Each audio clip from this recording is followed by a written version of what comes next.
What up, YouTube? And happy July 4th for any Americans watching. I'm here in UK right now. It's very rainy, and it's not quite been 2 years since I got my gallbladder surgery, but I just felt inspired to do this at this moment.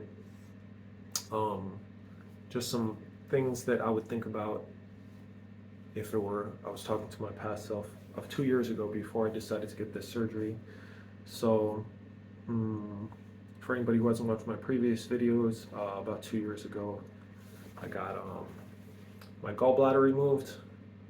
It's a bit embarrassing. I don't even remember the term, but we got Google for that. But anyway, I'll put it in the title. And yeah, my stance has been like fairly negative about the surgery every other video, and this time is no exception. I like strong, even more strongly than before. I regret doing it, and I wouldn't do it again. And I was just thinking about like my mind state in the time right before I got it done, and this thing called action bias. So as humans, we hate uncertainty, and we just want to resolve it as quickly as possible. So for instance, say you're someone who's wants to believe that you can cure a problem naturally through like vegan or fasting or paleo or like whatever you're into or whatever someone's trying to sell you. And say you're like skeptical about that. That's normal to be skeptical. That you're like, if you have gallstones, you don't know whether you're going to be able to heal it naturally or not. But the important question before you have surgery is not like whether you can eliminate the problem, it's whether the problem's getting worse. So if the problem is not getting worse, like for me, I had one really bad gallbladder attack.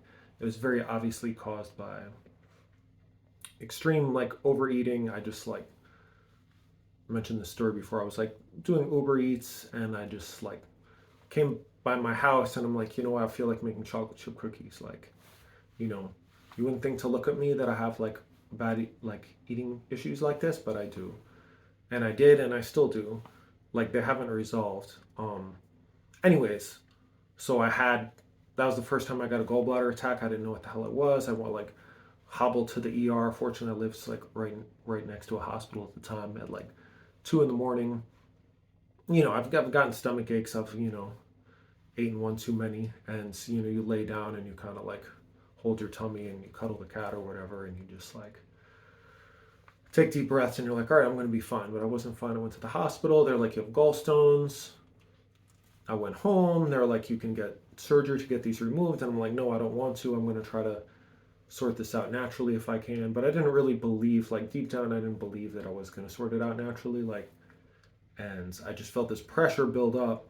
Even though I didn't have another gallbladder attack, I basically had like one or two scares where like I could tell it was 100% because of my behavior, like my eating behavior. Like I just started to get like that really bad like clenching, and combines with like panic, which I managed to control, and I just like walked like around this lake I live near over and over until it subsided. And after that, it never happened again. I'm like, okay, I don't trust myself that I'm going to cure this problem or even believe that it's possible to cure this problem, but I trust myself enough to not have this happen again. So if that doesn't apply to you, if you're someone who's like got perfect digestion, no food issues, and you have like a gallbladder attack, and then like a couple weeks later you have another gallbladder attack from like eating one dessert or like something really minor, and otherwise you're fine, like, yeah, you should probably get your gallbladder removed because it's causing you a lot of problems. But if you've had like indigestion for 20 odd years and then you have a gallbladder attack, it's probably a symptom of something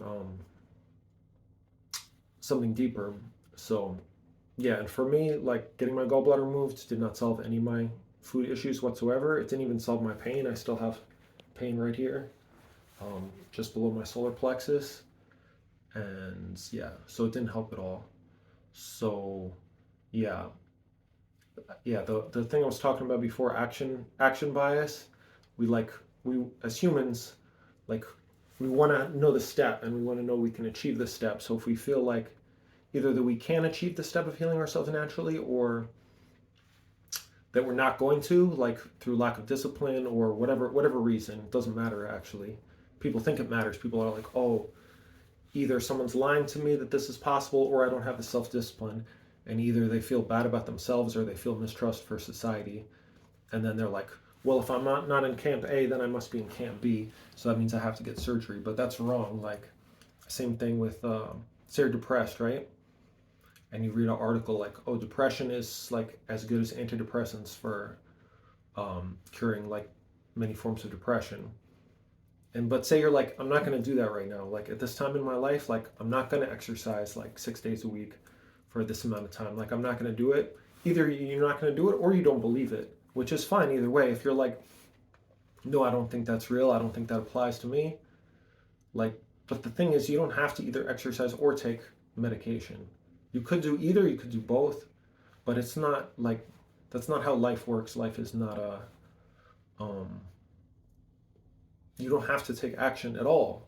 You can just observe.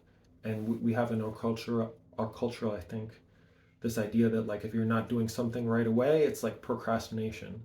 But actually, doing something compulsively is not like overcoming procrastination. Has nothing to do with it. It's just like you're uncomfortable. You like taking compulsive action. It doesn't work, or it works a little, and then you do something else, and you do something else. Like it's actually probably better to just wait and see. So yeah, regarding the gallbladder thing, if I were to do it over, I wouldn't like put all this pressure on myself. Or you either have to like heal it naturally or you have to get surgery. Like all that's enough is that it's not getting worse. If you still overeat, if you still have binging problems, if you still have emotional eating, cool. Like not cool. Like I know it's not cool because like I've suffered with this for like 20 plus years. It's like the most annoying thing in the world. And I don't even suffer with like weight problems. Like, I mean, I've been too skinny in the past, like dangerously underweight, but I don't know what it's like to like be obese and have to deal with that. Because I guess when you're obese, you have like people more judgment from the outside, whereas like for me, it's like a little, I'm like in the closet about all this. I mean, not to the people who know me and love me, but like it's not in my appearance. Anyways, you don't have to like, you don't have to decide, you don't have to be in camp. You don't have to be like, I'm going to heal it naturally. I'm not. I'm repeating myself, but it's very important. It's like all you have to know is that it's not going to get worse. If like you think you're going to have another gallbladder attack, like go get your gallbladder removed. If you don't do it. Just postpone it. Just postpone it.